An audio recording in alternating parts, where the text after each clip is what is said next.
Hello and welcome back to CSE 525. This is our last installment of the PCB design and prototypical manufacturing lecture series. In this series, we're going to go ahead and mill the printed circuit board that we designed in the last two lectures, and we're going to look at the results. So join me, and I hope you enjoy this segment in printed circuit board prototype design. All right, we're going to get started today with the PCB milling process here, and I'm just going to try to keep relatively clear of the camera equipment here without moving everything. So if it bumps from time to time, please excuse me, and we'll try to make this as stable as possible. All right, so we're going to start off with a piece of single-sided copper PCB. This only has copper on one side. We want to make sure that it doesn't have any obvious defects that could cause conductivity issues, because what we're going to do is we're going to cut a path with the CNC end mill there, and that's going to create the printed circuit board that we're going to use. But to start off with, we need to put some sort of way of holding the PCB or the MCB, the milled circuit board, onto the spoil board, which is this surface here.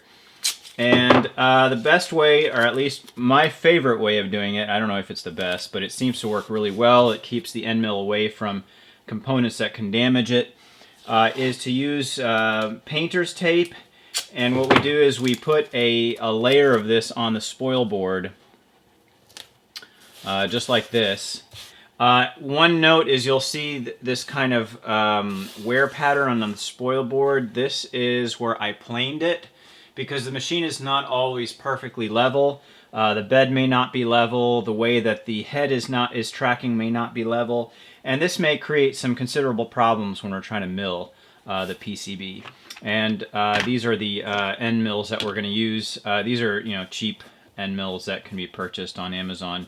They're not cost prohibitive. I think $10 gets you almost a 20-pack of these. These are the 1/2 millimeter ones that we're going to use to cut the PCB. We may end up breaking a couple of these. I have not broken any milling a PCB of these kind yet, but it can always happen.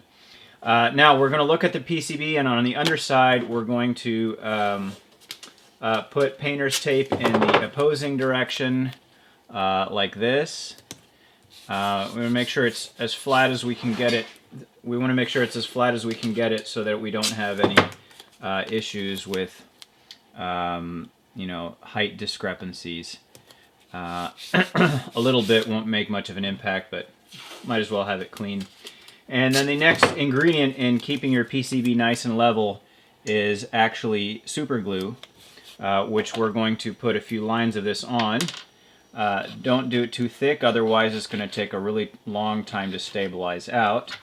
And once you've done that, you can go ahead and put the copper board on there. I like to wiggle it around just a little bit to make sure that I've kind of smeared that super glue. You want to make sure it's relatively level and relatively straight with the edges of the bed, so that if you're going across, you're not milling in a pattern that is not, you don't want it too slanted, so that you don't end up off the edge of the board somewhere.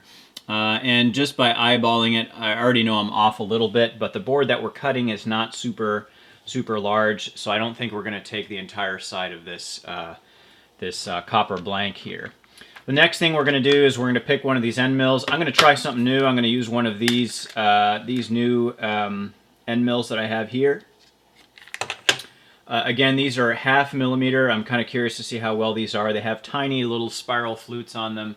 And we want to go ahead and insert this into the collet.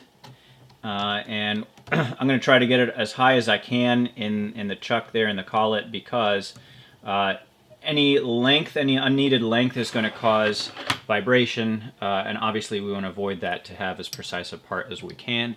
And then we're going to go ahead and tighten the collet. Nothing too crazy, just a little bit, so we can get started. That gets us ready to start milling the PCB, and the next component is figuring out the height of the the head, of the milling head relative to the PCB. And we can do that by using this Z probe. There's an adjustment setting that we can use. I'll show you a little bit of that on the screen grab, especially when I narrate that here in a little bit. But basically, we measure with a caliper as precisely as we can the height of this Z probe, and we introduce that in a gerbil startup sequence that we use to probe the bed. Essentially, when that end mill component touches the Z probe, it completes a circuit, and the CNC knows how far it has stepped, and therefore it marks that as the height. We're going to go do a number of things here. We're going to move the head to the top left corner of this board, maybe not all the way top left, just because, again, I think my the board here is a little bit off center in terms of the angles, so I don't want to go off the edge. But for the most part, this is going to be fine for cutting our filled zones and the grounding plane that will make up the majority of this board. Here's the menu where you can set the G code for the probe command.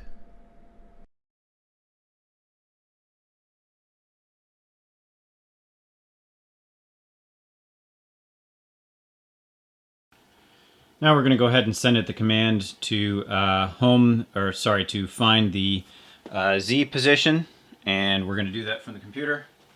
Here you can see the process of probing the Z-axis with a Z-axis probe button, and then on the screen you see where the spindle position is.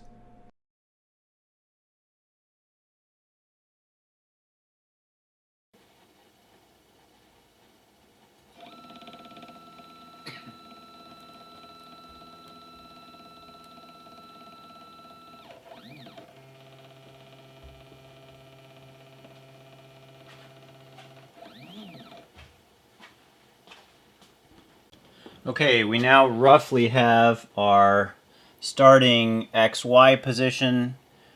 Okay, and we're ready to start.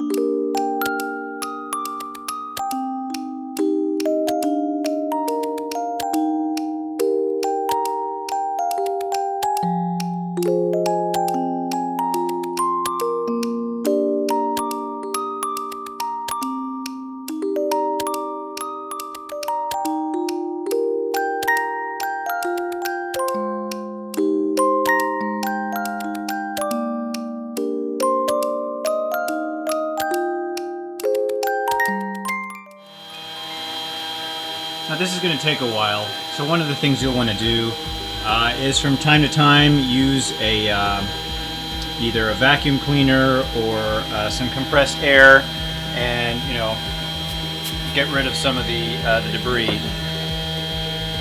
Now what I'm noticing with the particular end mill that we're trying now, this new 0.5 millimeter one that I've got, there's a lot of little rough edges that are coming off the end there. My other end mill does not do that, as far as I can tell. I think that just has to do with the design of the spiral flutes, and that may be why it's pulling those bits of copper up, which means that when this board is done, when it's done being milled, we're going to have to pay extra special attention to scrub off all those little bits that are sticking up there, because those could cause path to ground or short if we're not careful.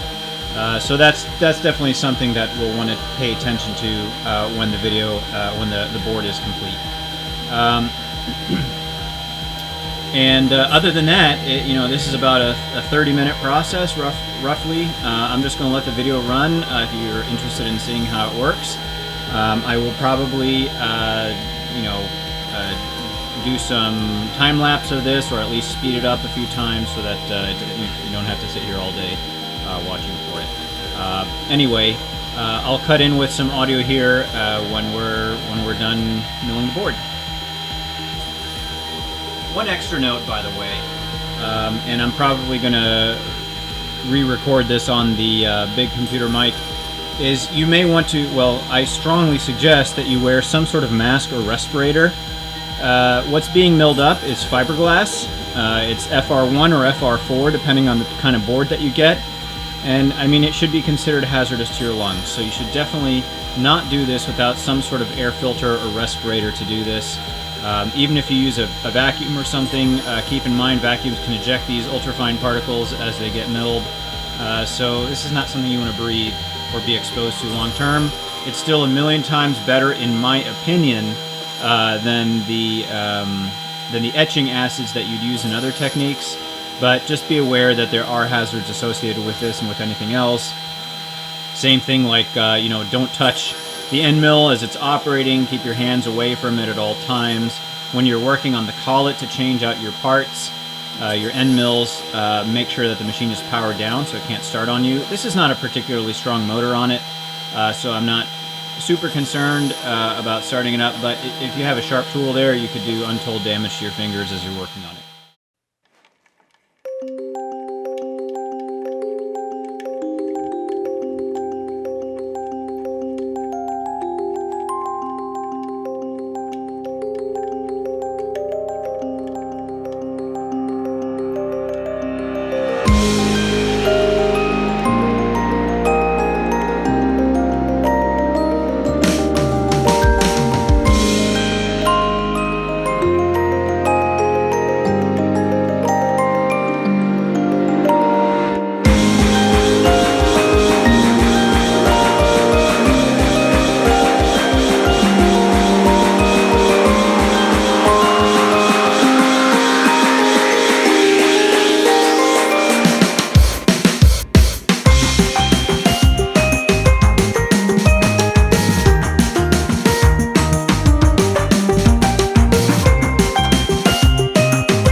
board is done being milled as far as the isolation routing goes.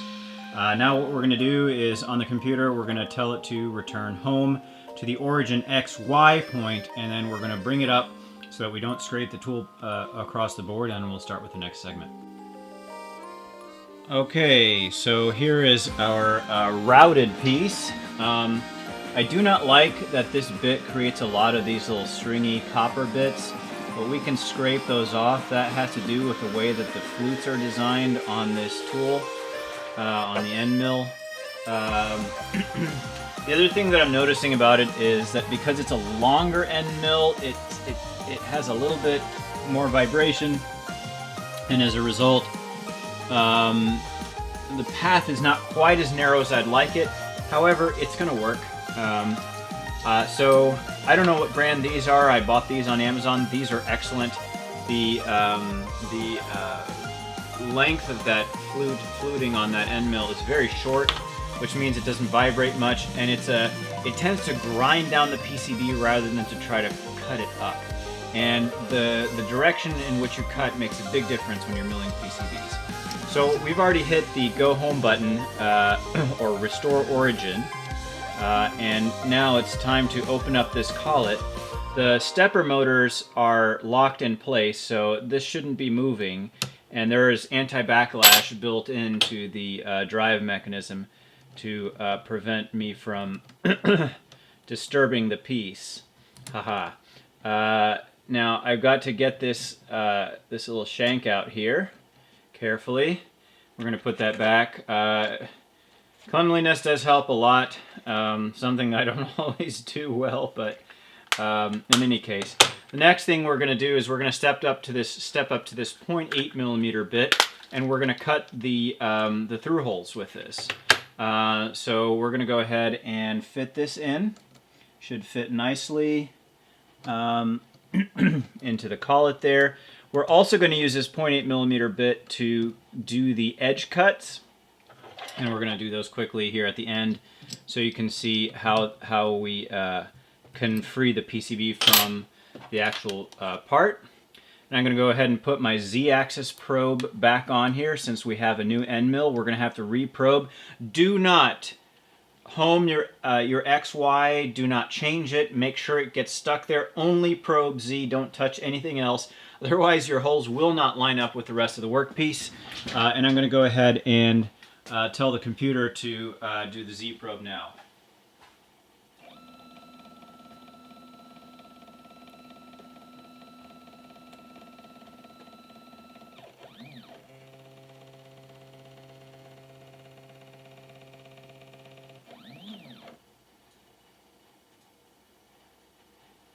Now, common tip, make sure you remove your Z probe before you start drilling holes. And we're going to go ahead and tell the computer to go ahead and get started. Here you can see the drilling map that we created in FlatCAM.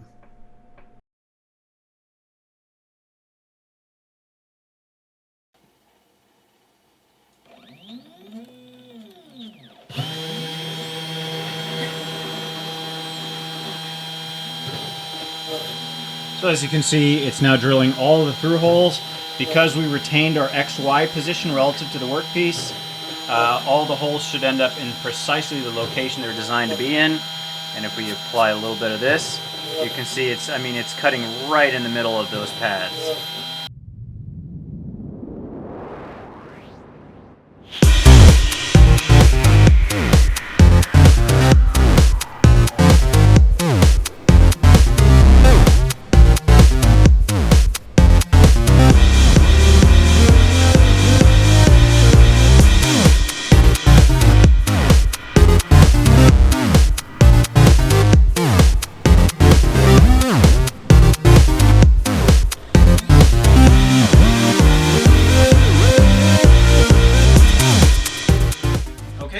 Ready for the edge cuts. We've restored the origin point. Because we're using the same tool, and I actually recommend using a bigger tool, but the 0.8 will be fine for now. I hope I don't break it, but I'm going easy on it. So we're going to go ahead and tell to mill the edge cuts with the same tool, so our XY position, XYZ position should be okay. Okay, made a slight mistake. You always apparently have to rehome the axis. But anyway, we've done that. We now have our origin point. Everything's been reset, and we should be able to get started.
Alright, the board is complete, so we're going to go ahead and extract it, and thanks to the fact that we use tape, this should come right off.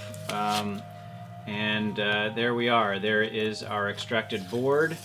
Again, you know, there are some challenges with this particular tool that we have.